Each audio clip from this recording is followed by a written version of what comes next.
Eric, how do you know Jesus is alive? To which we would say, well, the Bible tells us. And people are like, got you, bro. Got you, bro. Why do you trust the Bible? Well, because it's true. Well, how do you know it's true? Well, because it's the Bible. Why do you trust the Bible? Duh, it's true. Why do you think it's true? Because it's called the Bible, okay? And around and around and around we go. This becomes a circular argument. It becomes circular reasoning, doesn't it? And it just becomes dizzying. Can anybody get us off of this merry-go-round? Is there a way to understand the trustworthiness and reliability of the Bible that is not circular?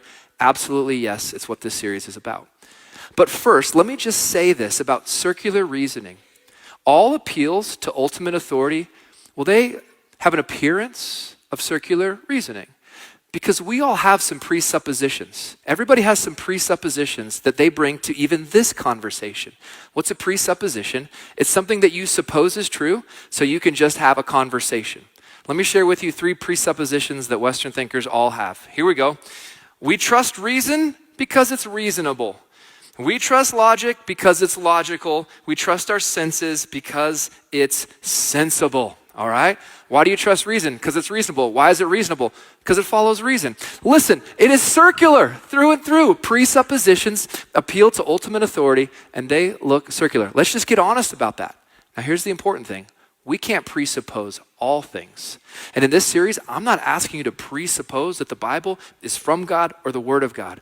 I'm simply asking you to investigate the New Testament documents like you would investigate any historical documents. We can't presuppose all things. And in this series, I'm not asking you to treat the New Testament as the Word of God. I'm asking you to investigate it as historical documents.